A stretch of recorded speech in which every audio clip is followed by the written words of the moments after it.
Hello and welcome to our new skinning tutorial. This time we will continue where we left off last time. So we completed our first 3D model with a ripped model out of the CDK. We sorted our mesh files according to the three main parts: body, gun and turret. And now we will start with the texturing, with the basic texturing based on our templates. So we minimize 3DsMax, and I already prepared a folder, and we open our basic templates. If you don't know how to create those files, then we had those covered in our first and second tutorial. Now the skin we are doing in the process of today's tutorial will be this Centurion MK13. Of course we don't have a 13, so we will do it for the MK10. It's from the Jack Littlefield collection and it was auctioned, I think, 2 years ago.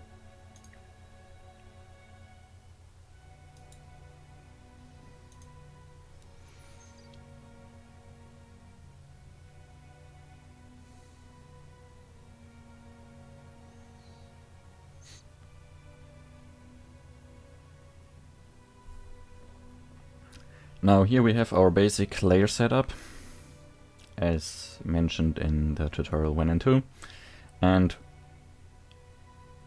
with this we gonna start. So to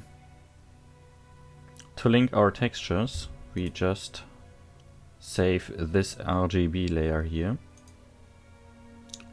as a TGA, keep the name, hit save, okay, minimize and reopen. Nope, that was wrong, this is right. Reopen a 3DsMax. Now press M and the material editor will open. Maybe it doesn't look like this, but more like this. In that case, please hit modes and change to slate material editor. Now we start with the standard texture and we want to add a bitmap. And now we have to choose our bitmap. Now navigate to the folder where you saved your TGA file and open it. Here it is. Now press left click and link the bitmap to the diffuse color channel and double click the bitmap so it's open here and click on show shaded material in viewport. That way we are able to see the texture in here. If you don't check the show rendered material in viewport, then you won't be able to see it in your viewport over here. Now select the body, so just the body file is checked. Open your material editor and click here on the standard and link it to your mesh file. It will now ask you assign material to the object or to the selection. We don't want to assign it just to this one object I just pulled it to, but to the whole folder. Hit OK and it's applied to the full selection. Now one thing I missed last time, which is really important.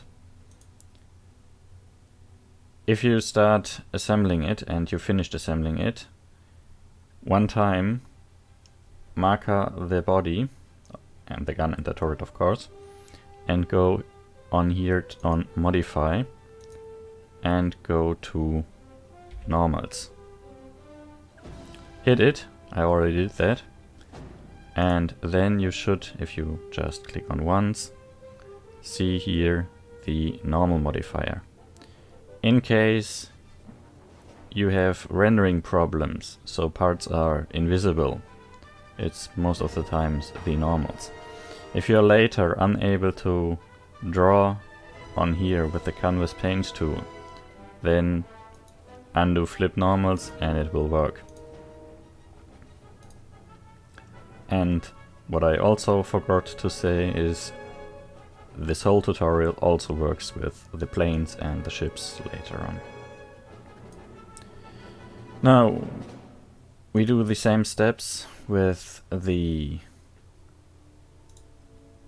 gun and the turret.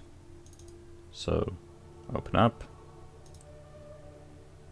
save as, because we already aligned everything here as it should be. Save. There's another TGA for the gun. Go in here. Standard. Bitmap. Gun. Diffuse color. Double click. Show shaded material in viewport. And this time we choose the gun. And assign to selection. And we have the gun. Now, a last time for the turret.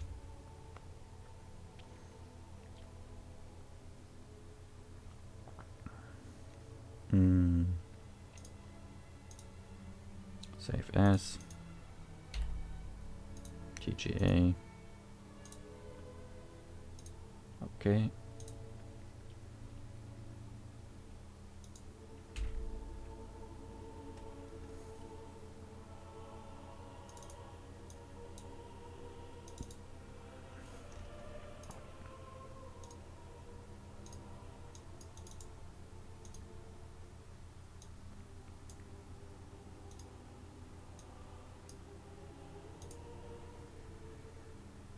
And that's it.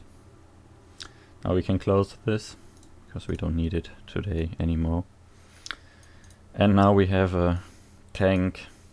Let me remove the edged faces so you can see it better. With our basic rusty template texture. And this is basically how you link your textures. To explain you something for the next tutorial already, when we render stuff directly and bake our own textures. Just for your info, this part of the turret is wrong. You see it. That should be the camo netting. But because we had it in the turret folder when we linked the textures were linked to this as well, and they are wrong. But it doesn't matter because we won't paint the camo net. Now, if you directly render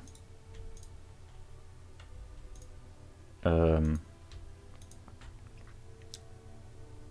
a second, okay, that's turret 1. Let's check everything else but this one. So if we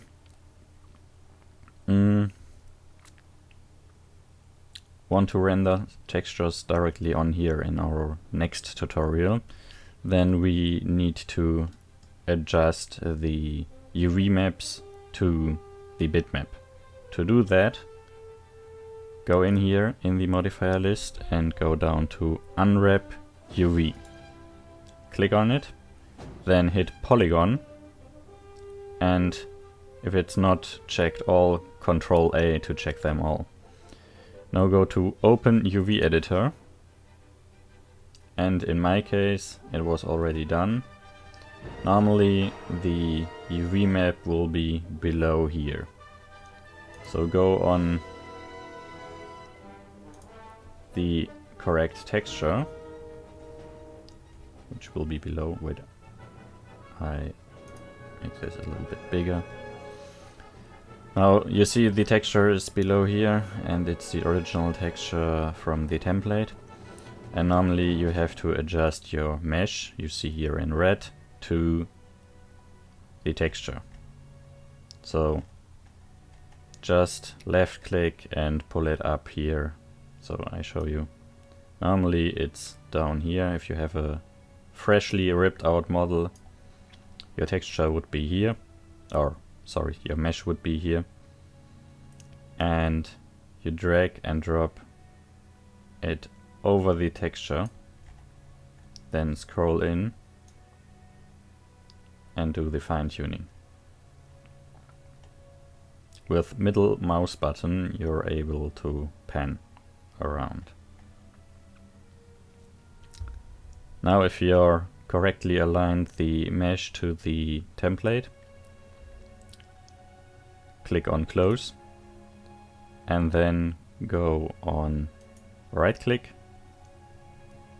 collapse all, and the mesh or UV lines are correctly aligned to the template. And it's really important for our next tutorial. Now to continue with the canvas paint tool, in this one we now can apply basically everything directly from here to our 3D model. To show you that, I've already prepared a color chart with our main colors we will use, and this here is the standard British olive drab. Now we use that as our basic texture, as always, as already shown in the last two tutorials, or the first two tutorials. So this is our basic camo, and if we know, so say save TGA and just hit save and replace the other one. If we go back into 3dsMax, then the file is already updated, our body, and we already see what we changed. Now for the canvas paint tool, we go in the tools section, and down here we have viewport canvas. And if you wait a little bit, then you already see a preview on the right for what this tool is for. Hit it, and now you can choose a lot of preferences. Most of the time I use this tool just to marker things, and if I want to finalize them, I do that in Photoshop. Now click on paint and it will tell you you have to select a valid object. Now in this way we can only paint one object each. So if you want to do bridges, you have to draw on here first, and then later you go on to here. You can't paint them all at one time, because if you attach them to each other, all textures, all model parts, sorry, then the basic UV mapping we did before will be disrupted, and then you are unable to use that file in-game anymore. So we select a valid part, like this skirt here, and if we now hit paint, it asks us what we want to paint on. Of course we want to paint on our diffuse color channel, and a layer menu will show up, and you will notice it's unmarked here and it's not marked anymore here. Make sure to add a new layer. Always create a new layer, because you don't want to draw on the background. If you draw on the background, the method I will show you now won't work that way.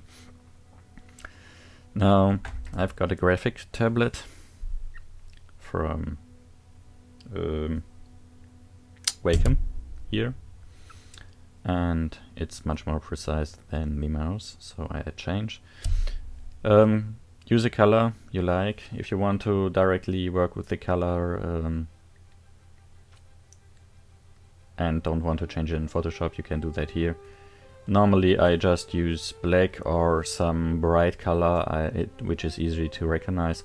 If I have a multi-camouflage, for example, I use, for one color of the camouflage I use bright red, and for the another one I use a bright green, and for the last one a bright blue, and that way I'm easily to tell them apart.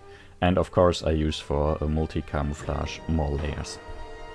Now in this case we just use black and can directly draw on here. It's just demonstration. And as you see, you can use it as a Photoshop brush. And of course you can decide the settings here. And you can easily paint your pattern on here. Now if you've finished your pattern, then click once again on paint and a save texture menu will pop up, and you want to hit on save as PSD file. Now it asks you where to save it, and in my case I already have an Expo PSD. You can just create one yourself and just click Expo PSD. And wherever you want.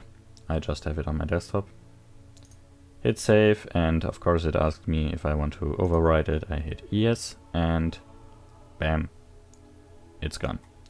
But we have here our Expo,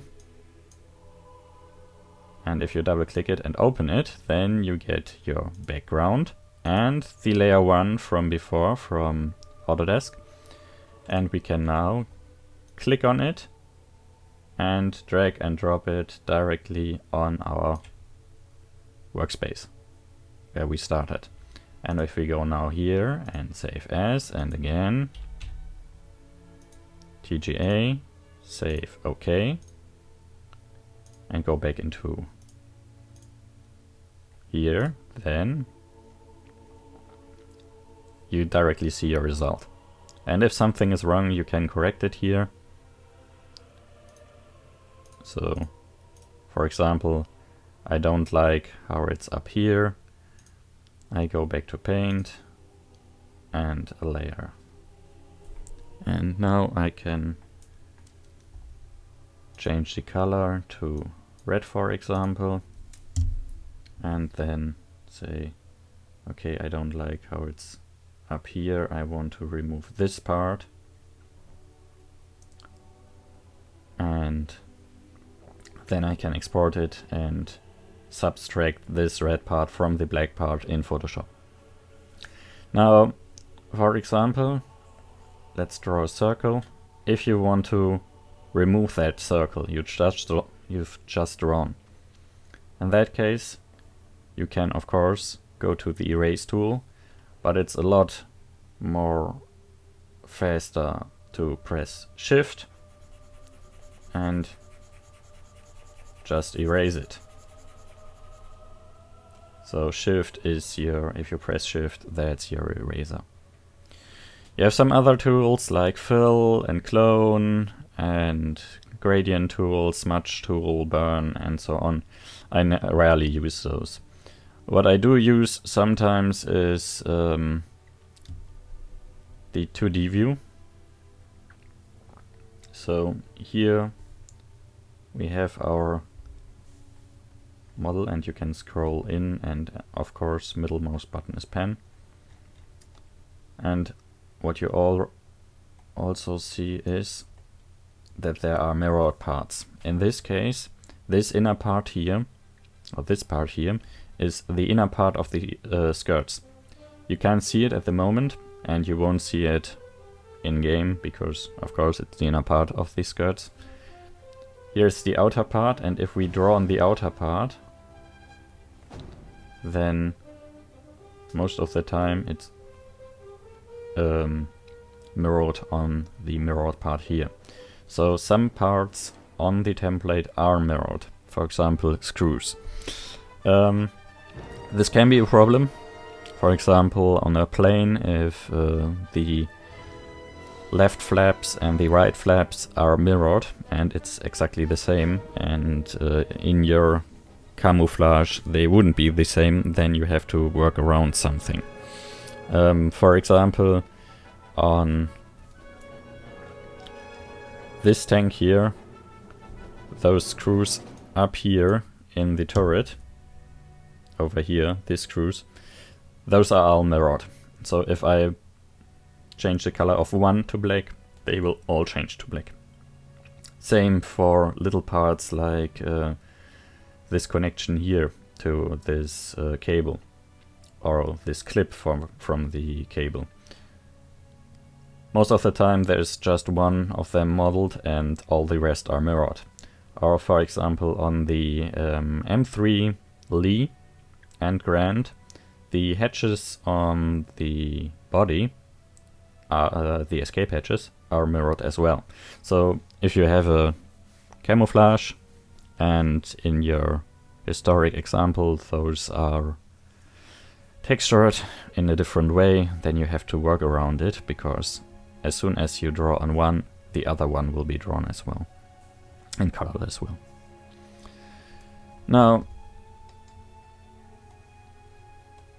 as I already said, let's delete this. So if you don't want to have this result here, you can just click on discard paint and bam, it's back to normal. Now let's try to draw on here. Again, discard, and you realized I've clicked and I'm only able to draw on this little part here. And here we see this nice effect I told you before. So I colored one of those clips and they are all colored. Now you realize I'm unable to draw on here. That's because the normals are flipped. Sometimes we have to do that, sometimes we have to deactivate it. In this case here, for this one part, we have to deactivate it. So we uncheck flip normals. And if we go back into our paint tool, now we are able to draw on here. But it's still a little bit mirrored. If you hover above one of those clips and mirrored parts, like this one here, then you always see which part will be colored as well. So if I draw on one, you see on the left side that one will be colored as well. If I color one of those, all are colored.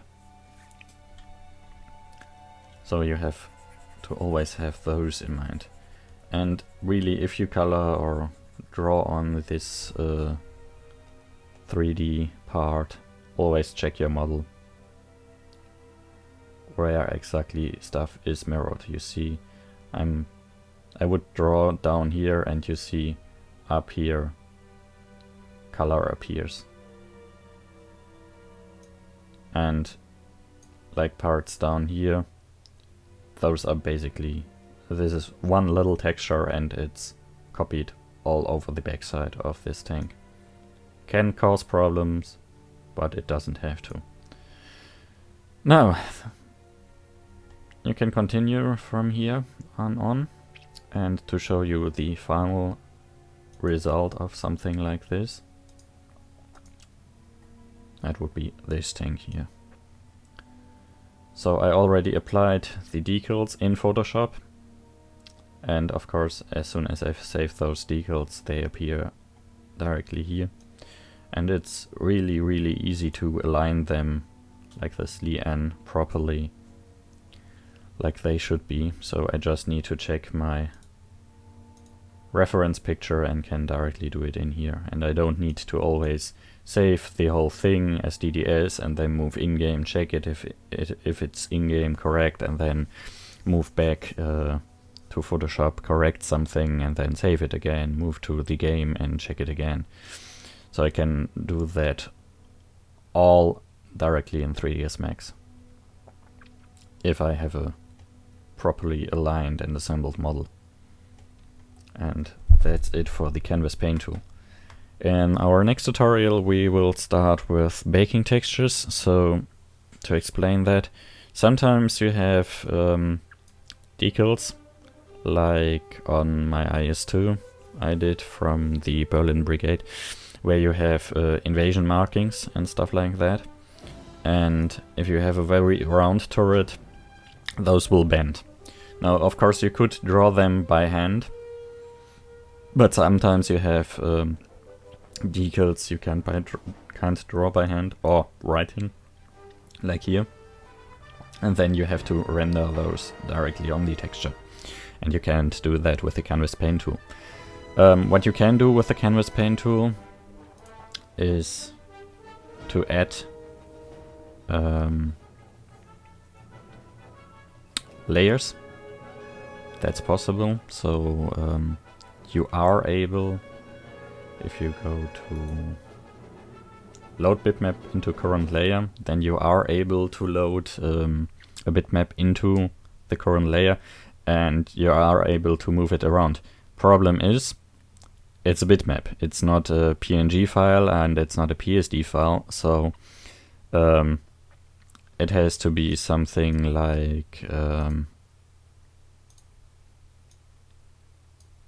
this sign here on the back. So it has to be all covered. So if you just have the numbers, it's impossible because the background will be gray or black or something else. And if you just want to add the numbers, in this case, of course, you can do it in Photoshop. But if you want to apply it, for example, on here, the numbers would be bended and you need to directly render them onto the texture.